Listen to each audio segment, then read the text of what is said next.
Bueno, esta es una de las partes del segundo parcial grupal, en la cual vamos a analizar pues la reseña, el resumen hecho a la lectura de los americanos, pues de Hammer y de los otros americanos del estado de Nevada en Estados Unidos, que se llama The Supply Chain Management Processes.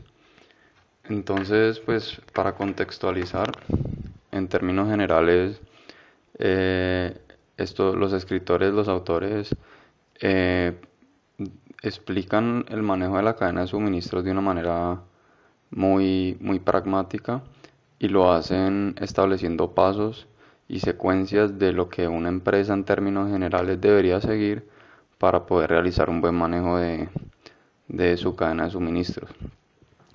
Entonces, ellos se apoyan mucho en el Foro Global de la Cadena de Suministros, que es una organización mundial, que plantean 8 pasos principales, ocho elementos principales que una empresa, bien sea de servicios o de manufactura, debe seguir para poder controlar su cadena de suministro y sacarle el máximo beneficio pues a la misma. Entonces, en este resumen lo que se hizo fue presentar esos 8 pasos de la manera más concreta, pero pues más exacta posible, para poder explicarlos y pues entender de manera pues general lo que se debe hacer para manejar una cadena en una empresa. Entonces, en primer lugar, el primer elemento que se plantea, y pues no quiere decir que el orden sea de más importante a menos importante, todos son importantes, pero en la lectura el primer punto que plantean es la administración de las relaciones con los clientes. Algo importante antes de empezar a analizar los 8 pasos es que, como ya dije, ellos lo hacen de una manera, la explicación de una manera muy teórica y muy concisa, o sea, muy paso a paso. Entonces lo que vamos a encontrar como factor común en toda en la explicación de los 8 pasos es que para cada uno de ellos plantean los procesos estratégicos, que es como la planeación y los conceptos que se deben desarrollar para poder pues, realizar bien ese paso. Y después explican los procesos operativos para poder lograr alcanzar las metas propuestas en los procesos estratégicos. Entonces vamos a ver cómo primero nos plantean las herramientas y pues el enfoque que hay que hacer para alcanzar ciertos objetivos, y después cómo en la parte operativa nos van a explicar cómo lograrlos ya concretamente. Entonces, en la administración de las relaciones con los clientes, básicamente el elemento principal por el cual ellos resaltan este aspecto es porque mediante una buena relación con los clientes y conociéndolos, se va a poder eh, disminuir altamente la variabilidad de la demanda y por ende de la producción, que es muy importante para una empresa, porque si yo no tengo mucha variabilidad, yo voy a poder controlar mejor mi producción sin tener que ser muy flexible y adaptarme a muchos cambios, lo cual me va a reducir costos y voy a ser mucho más eficiente. Entonces, para empezar, primero con los procesos estratégicos, como vemos aquí. Los procesos estratégicos en este sector fundamentalmente es cómo plantear y cómo plasmar unas buenas relaciones con los clientes. Entonces, en primer lugar, explican que se debe hacer una revisión de las estrategias, tanto de la operación como tal de la empresa, de la corporación, como del mercadeo y del estudio que se hace en cuanto a los clientes y a las relaciones con ellos. Entonces, se debe identificar, o sea, se debe plantear un criterio con el cual yo voy a categorizar a mis clientes. Como bien se sabe, pues uno tiene muchos clientes, entonces hay que calificarlos en diferentes grupos. Entonces se van a calificar dependiendo de la importancia que tengan para la organización. Y se van a hacer una diferenciación apoyado en una cosa que en la lectura pues en inglés llaman PSA, que es Product and Service Agreement, y en español pues lo llamaremos APS, que es Acuerdo de Producto y Servicio. Y el Acuerdo de Producto y Servicio no es más que una mezcla entre lo que yo le puedo ofrecer a mi cliente en cuanto al producto como tal, desde su calidad, su presentación, su diseño, y el servicio que yo le voy a brindar en cuanto a cómo se lo voy a entregar, en cuanto a tiempo, facilidades de pago y todo esto. Entonces, una vez se diferencian los clientes en cuanto a los APS que yo les voy a poder brindar, a unos les voy a brindar unos mejores que otros, dependiendo de qué tan importantes sean para mí. Se tiene que desarrollar un marco de mediciones. ¿Esto qué establece? El marco de mediciones básicamente nos va a permitir evaluar qué tan bien estoy cumpliendo yo con las metas y qué tan bien es la respuesta de mis clientes en cuanto a lo que yo les estoy ofreciendo.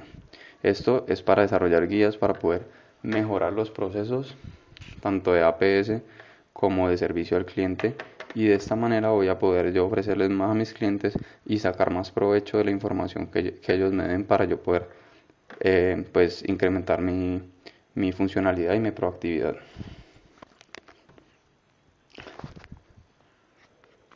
Bueno, pasando a la parte del proceso operativo, esta se encarga ya, como dije, esta es la parte ya concreta que nos explica cómo hacer eso.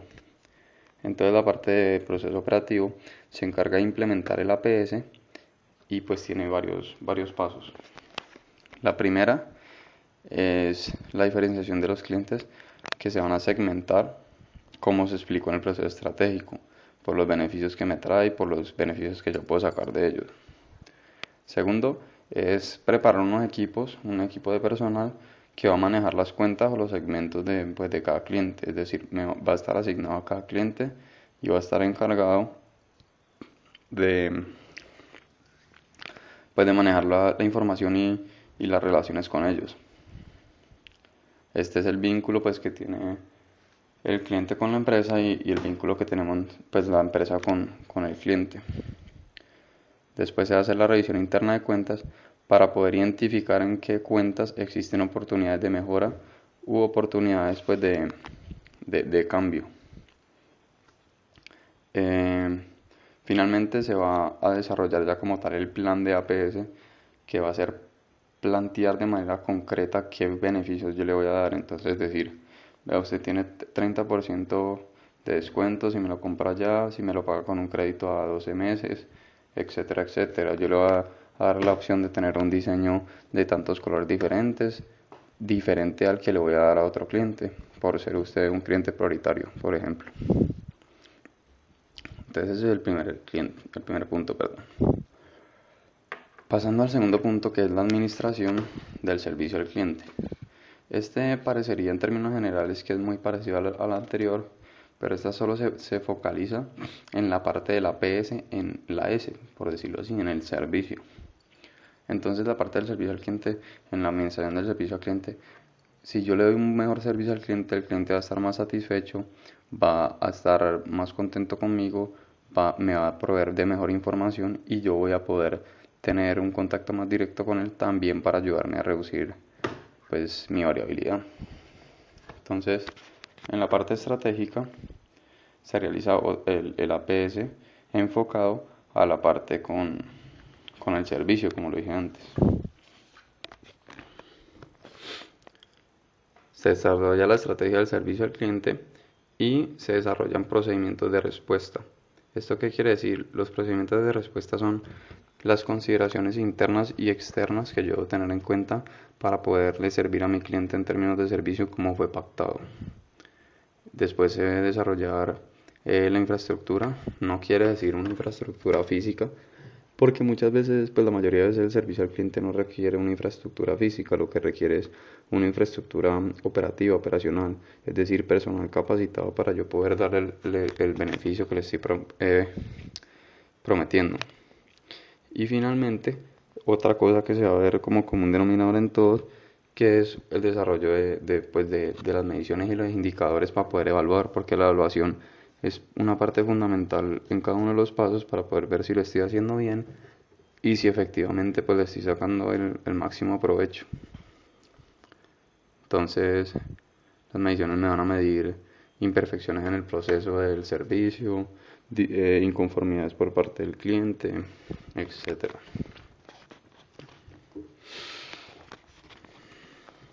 En el proceso operativo se va a realizar pues el plan de acción en cuanto al servicio al cliente, teniendo en cuenta las consideraciones internas y externas de las cuales se habló pues previamente. Entonces se va a reconocer el evento, o sea, la condición, el momento y pues el lugar donde yo le voy a dar los beneficios. Se va a hacer la evaluación de las alternativas que yo tengo para brindarle ese servicio y después la implementación de la solución, es decir, llevar a cabo lo planteado con el cliente coordinadamente para poder cumplirle y salir los dos beneficiados. Se hace un monitoreo, un reporte al final, que es como decir una medición de qué tan bien se llevó a cabo el proceso, de qué tan contento está el cliente, de qué tan buena información obtuve yo de vuelta para poder analizarla y aplicarla a situaciones similares en el futuro.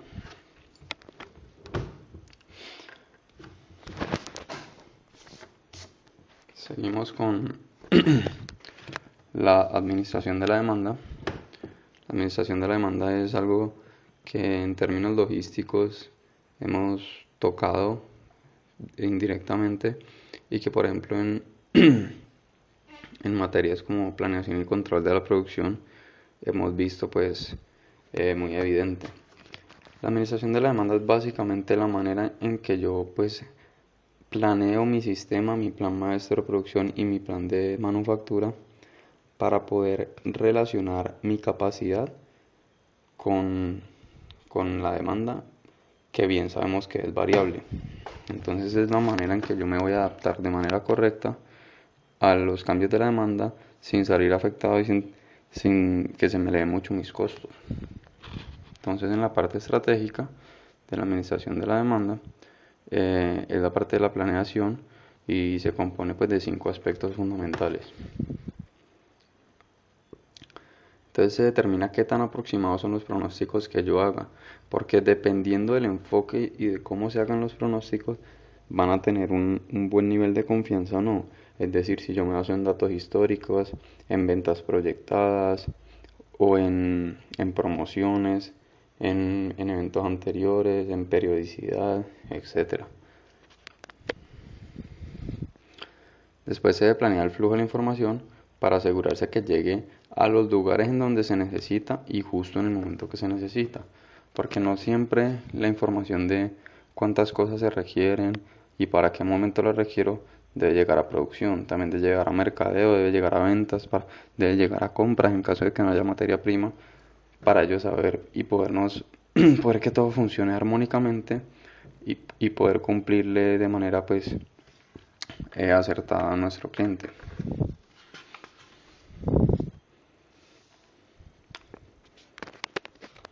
Un aspecto muy importante es que se debe elaborar un plan de contingencia. El plan de contingencia es básicamente el plan que yo implemento en el momento que me doy cuenta que la demanda está fluctuando ante mi plan.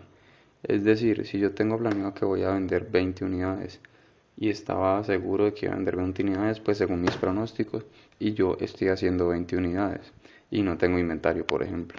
Entonces mi plan de contingencia es el plan que yo voy a implementar, bien sea puede ser parar otra unidad de producto que no sea tan importante para terminar esta, suponiendo que mi demanda fluctuó y fue flexible y que ya necesito 28 unidades, por ejemplo. Entonces es el plan que yo voy a llevar a cabo. Y las mediciones nuevamente para ver qué tan bien estoy llevando a cabo pues la flexibilidad y la adaptación a unos cambios para administrar mi demanda de manera adecuada. El proceso operativo se basa en 5 pasos también. Se requiere la información de datos, bien sea de demandas, encuestas, pues, diálogos con los clientes, para poder tener la información más real, más actualizada y más precisa sobre lo que voy a pronosticar para que no me vaya a dar una sorpresa de que después mi plan de producción sea muy diferente a la demanda. Entonces eso es lo que se debe hacer. Después se debe pronosticar, sincronizar y pues focalizar toda la producción y todos los planes hacia el mismo objetivo para poder intersectar la demanda con mi plan. Finalmente se va a hacer un aumento de la flexibilidad y reducción de la variabilidad, precisamente para no tener tantas variabilidades pues en mi plan y poderme adaptar ante cualquier cambio. Mediciones y evaluar los resultados, como pues ya bien sabemos. Los indicadores que se generan dependen pues precisamente del área, entonces por eso es que no se explican en cada sector, porque va a ser diferente para la administración de la demanda, para los cumplimientos de las órdenes, para las compras, entonces depende mucho de cada uno. Seguimos con el cumplimiento de órdenes. El cumplimiento de órdenes es el cuarto aspecto explicado en la lectura. Se basa principalmente en qué tan bien le puedo cumplir yo a mi cliente con lo que le propongo en términos de órdenes. Recordemos que servicio al cliente y órdenes es muy distinto. Yo servicio al cliente es darle facilidad de pago, es serle fiel en costos. Cumplimiento de órdenes es simplemente que lo que yo pacté que le iba a llegar tal día, tal hora, le llegue. Entonces, el plan estratégico que se planea es identificar la red de distribución que yo necesito y la infraestructura de envíos que necesito para poderle cumplir a los clientes lo que les estoy prometiendo. Esto se hace revisando la estrategia de mercado y sabiendo que ellos lo estén haciendo de manera adecuada, la estructura de mi cadena y el servicio al cliente prometido. Además, se tienen que pues, definir los requerimientos de la orden, porque si es una orden muy compleja, yo no le puedo prometer a mi cliente que se la despache en un día. Entonces, si es una orden muy compleja, tengo que evaluar eso para poder saber y poderle dar pues datos mucho más exactos. Y después la evaluación de la red logística, y es precisamente ver qué tan bien se ha comportado la red que yo diseñé. Mediciones para poder evaluar lo que le prometí, o sea, mi tasa de envíos exitosos, mi tasa de demora, mi tasa de envíos anticipados, para poder ver qué también está funcionando mi plan de cumplimiento de órdenes. El proceso operativo son pasos, en este caso son pasos muy concretos que vienen secuencialmente. Primero, se genera la orden de mi cliente y yo le informo al resto de áreas pertinentes, las cuales están involucradas con la orden, bien sea producción, mercadeo, finanzas, lo que se necesite. Segundo, la orden llega concreta y se edita, es decir, se acopla a cómo la maneja la empresa para poderla transmitir. Finalmente, se revisa a ver si en el inventario está la capacidad de suplir la orden y si no, pues se genera el plan de producción para llevarla a cabo y se hace el picking después, el empaque, la facturación, el despacho, teniendo en cuenta todo el tiempo que esto se me va a demorar y poderle dar la fecha adecuada al cliente de su entrega.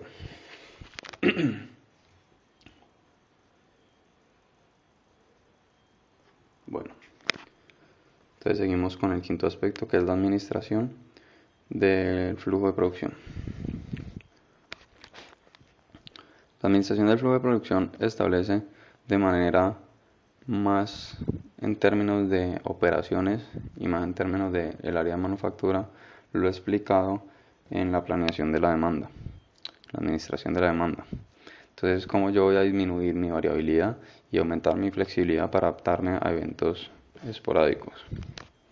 Entonces, se debe hacer una revisión del funcionamiento del área de mercadeo, logística, producción, finanzas, todas las áreas pertinentes, porque recordemos que la empresa, para tener una buena administración de la demanda, debe funcionar como un eslabón global y no como eslabones independientes. Determinar qué nivel de flexibilidad necesito, es decir, qué tanto se me mueve, a mí me demanda si se me mueven 5 unidades o si me saltan el doble, por ejemplo. Limited push-pull quiere decir hasta qué punto llega mi control de los materiales en la cadena. Después viene ya la sincronización de la capacidad y la demanda, que es determinar si mi capacidad está pues, valga la redundancia, en capacidad de suplir la demanda y si va a estar en capacidad de suplir la demanda inclusive cuando hayan fluctuaciones. Mediciones como tiempo de ciclo, inventario, servicio al cliente, entregas, y estas son unas de las diferentes mediciones que se pueden implementar. En el proceso operativo,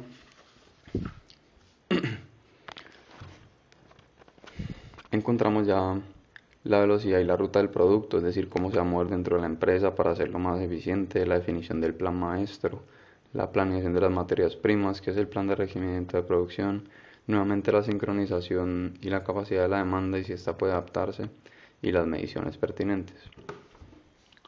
Pasamos al sexto aspecto, que son las compras. En las compras básicamente es la interacción que yo tengo, lo que hemos venido hablando siempre como con el cliente o con la misma empresa o hacia adelante. Es decir, lo que hemos venido hablando es, si yo por ejemplo soy este eslabón de la cadena, yo estamos hablando en mi conexión con este eslabón de la cadena. Ahorita en términos de compra ya vamos a ver cómo esto también se relaciona con el eslabón anterior que va a ser mis proveedores, que van a ser a los que yo les hago las compras. Entonces, las compras pues es la interacción con los proveedores, es la estrategia en que la compañía pues escoge sus proveedores, y aquí también vamos a ver otra vez el concepto de APS, el acuerdo de producto y servicio, pero ya no va a ser el que yo le da a mi cliente, sino el que el proveedor me da a mí, o sea, va a ser en el otro sentido, va a ser suponiendo que yo soy el cliente. Entonces, revisiones de las estrategias, después el criterio para calificar y diferenciar a los proveedores, es decir, la segmentación y cuáles van a ser mis mejores, así como segmenté a los clientes, segmento a mis proveedores. Como a los clientes yo dije cuáles van a ser los que yo les voy a dar mejores condiciones, en este caso nosotros somos clientes, entonces cuál va a ser el proveedor que me va a dar mejores condiciones, cuál va a ser el proveedor que me va a dar facilidades de pago, cuál va a ser el proveedor que me va a dar mejor APS. Determino los proveedores clave una vez establezco eso y mido que también me están respondiendo ante ese criterio que yo planteé. Seguimos con el proceso operativo, la parte ya de llevar a cabo pues esta parte de compras. Entonces se diferencian los proveedores, escojo por precios, calidad, servicios, los asigno equipos para que sigan los proveedores, así como asigno equipos para que siguieran los clientes, para ver que también me están cumpliendo lo prometido. Identifico opciones de cambiar o de mejorar un aspecto o de exigir más. Desarrollo un OPS que se ubica en la parte del cliente, lo implemento, lo analizo y veo que también me cumplieron. Finalmente mido los resultados. Siguiendo con el séptimo aspecto del desarrollo de comercialización de productos, la parte estratégica, es decir, cuando una empresa está bien establecida, debe tener la capacidad para seguir siendo competitiva de desarrollar nuevos productos y de llevarlos eficientemente a los ojos de su consumidor, pues para que no le saque ventaja a las otras empresas. Entonces en la parte del proceso estratégico existen 5 pasos. Primero se revisan las estrategias gerenciales y qué también están estas aptas para poder desarrollar un producto. Después se generan las ideas y se seleccionan las mejores. Después, una vez se selecciona la mejor, se ve la viabilidad del producto y si es financieramente y productivamente posible. Se lleva a cabo el desarrollo del producto, se analizan sus beneficios y restricciones y se mide si en verdad fue una inversión que valió la pena y que trajo beneficios para la empresa. Ya en la parte operativa, que es la del desarrollo del producto como tal, se define el nuevo producto y pues se evalúa el nivel de ajuste que se requiere en la compañía, es decir, si la compañía tiene las capacidades de instalación, de capacidades para producirlos, si se requieren cambios, se establecen los equipos necesitados, la maquinaria, el personal y ya después se construye el prototipo inicial para ver cómo quedó. Ahí ya entra mercadeo a evaluar, a mostrarlo con los clientes, a ver si les gusta o no, a ver la acogida que tuvo. Una vez pase este aspecto, se establecen los canales y la red de distribución que voy a necesitar, cómo lo voy a distribuir, en dónde lo voy a distribuir. Después ya está la salida del producto, de la cual se encarga mercadeo de la promoción, para pues que los clientes tengan el conocimiento apropiado y se mide el impacto que tuvo esta generación en la empresa. Por último, el octavo aspecto son las devoluciones.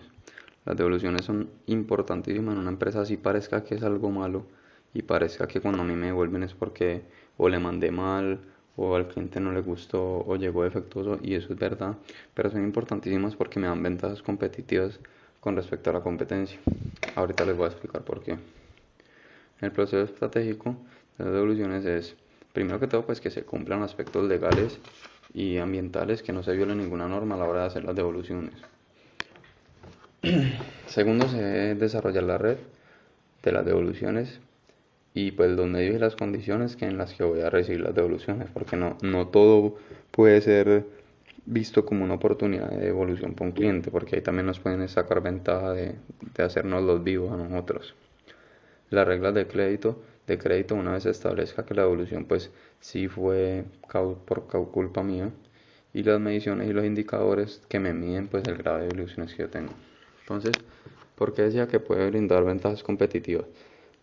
Porque, por ejemplo, si a mí me llega una tableta de un iPad, por ejemplo, y el iPad me salió malo, yo soy un comprador mucho más, aunque no voy a estar contento, yo voy a ser mucho más contento si, por ejemplo, ellos me dicen, vea, le vamos a mandar un iPad nuevo, sin siquiera verlo, usted meta el viejo en la caja y devuélvanlo, y eso está en 2 días.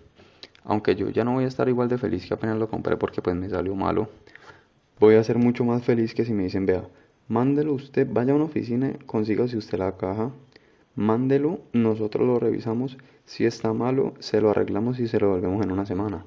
Entonces, por ejemplo, esas son condiciones que si la competencia da esa opción, muy probablemente, así no sea parte del producto, me van a escoger a mí por ese beneficio que yo les brindo. Entonces, en relación con eso, la parte operativa, pues se realiza la solicitud de la devolución por parte del cliente, la determinación de cómo la voy a rutear, es decir, cómo voy a recoger esa devolución, cómo voy a ir por ella, porque no es lo mismo dependiendo de dónde quede el cliente.